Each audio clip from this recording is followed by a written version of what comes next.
Or you. Hello, hello, hello.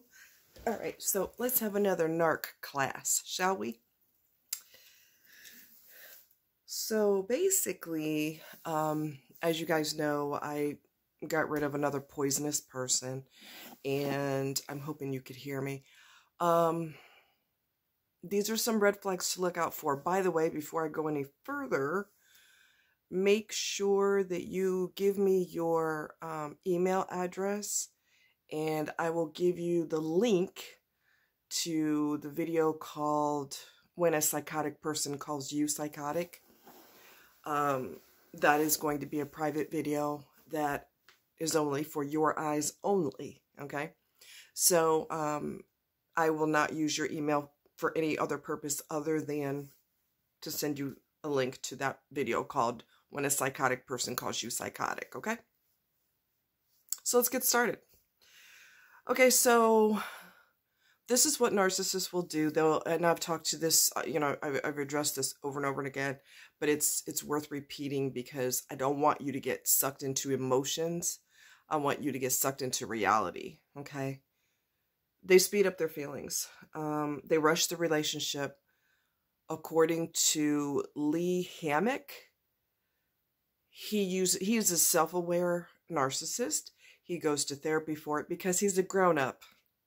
And he's taking responsibility for his own behavior, which a lot of grown-ups need to do. If they think they're a grown-up, then do grown-up things. Take your ass to therapy.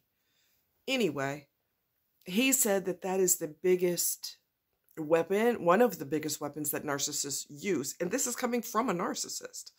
He said that they speed up the relationship. Everything is full gear, fast, fast, fast, fast, fast. You have to slow shit down. Don't let them speed up anything. And if it's something you don't feel comfortable with, tell them you don't feel comfortable with it. Slow it down. If they got a problem with it, there's the door. Get out. It's just that simple. A lot of times they'll text you all the time. They don't want to hear your voice. That is a way of keeping you at arm's length. Don't get too close to me. Talk to me on text. Okay? That's a keep you away from me mode. This person only took me out for a handful of dates, had the nerve to count all his pennies, stopped taking me out. When a person doesn't court you properly, you are not worth anything to them. And let's just keep it real. We are not worth anything to a narcissist. We are stage props to be used. We're not even human beings to them. We are objects to be used and discarded when they get tired of us. And from the moment they meet us, the clock is ticking before they're tired of us because they have a small attention span, like a child. So, yeah, they get bored. The narcissistic pathological lying is just over the top. Niagara Falls worth of lies. And as I showed you before, and I'll show you again, I'm serious. That's what happened. For real, and they make their eyes real big and they bring their eyebrows all the way up to their hairline and they're telling you that that's the truth, and it's a fucking lie. They can lie and manipulate as easily as they can breathe. Okay? Make sure, even in the face of evidence, text messages, emails, voicemails, you saw them kissing somebody, you saw them doing something else with somebody, they will tell you that is not what happened. Why are you so paranoid? Yeah, okay. Yeah, you're paranoid. Don't second guess yourself. You know what you saw. Okay? Lied and told me that one person he went out with on one date only, they were psychotic. That's a fucking bullshit lie. Okay? This person was not psychotic. He was psychotic. And he was trying to push his off on her. Okay? That's what they do. It's another narc move.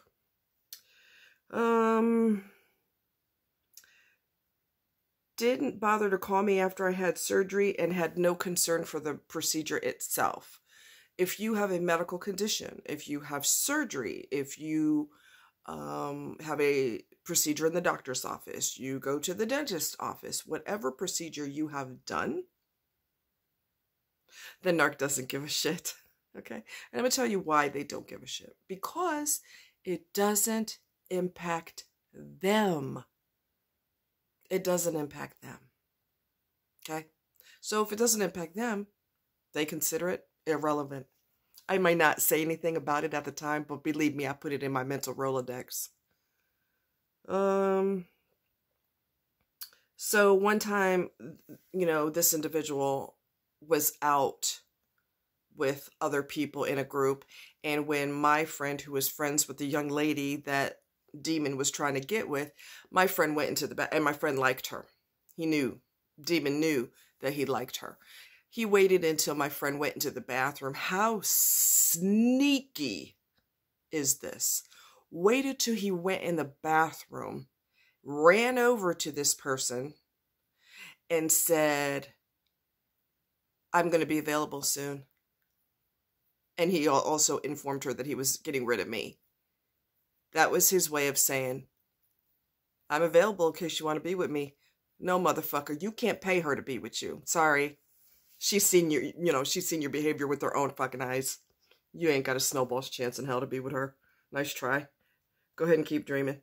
Anyway, like I told you, the affection will stop. I told you that in another video. The affection will stop. There will be no more passionate kissing, no more hugging. The PDA, which is public displays of affection, for those of you who don't know, all that's going to come to a screeching halt because you are in devalue mode. When they are sick of you and the new smell, I wrote this online, when the new car smell wears off, okay?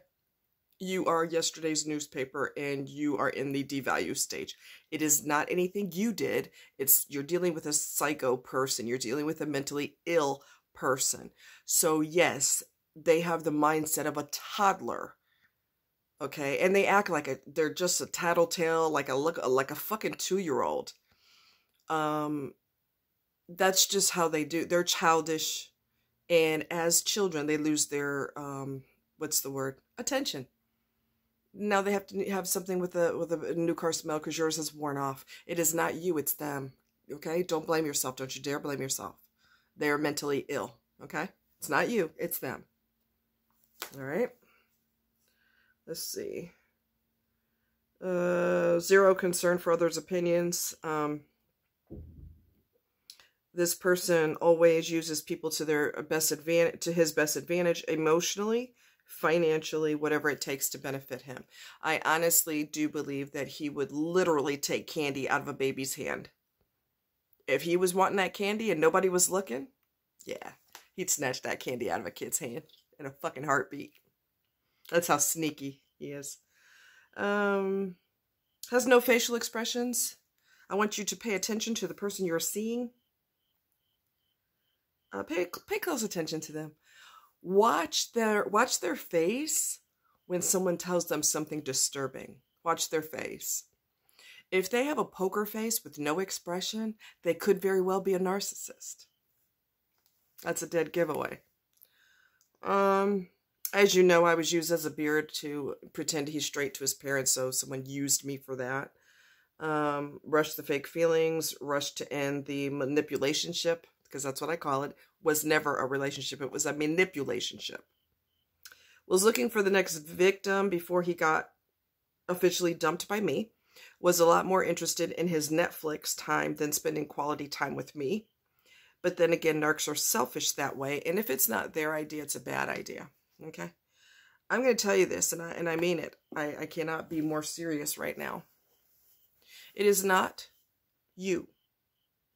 You are not all of a sudden ugly like a sea creature with a eye in the middle of your forehead and big gigantic warts that just broke out all over your face and your neck, and you're undesirable and you look like a swamp creature. This has absolutely nothing to do with you. Hollywood stars get cheated on and they've got like 0.1 body fat and they're beautiful. Of course, a lot of them paid for them to be extra beautiful, but besides the point, they get cheated on. They make millions and millions of dollars per movie, and they get cheated on, and they get disregarded by their partner. So it is not you, it is them. And the stuff that's stuck in here with them is broken.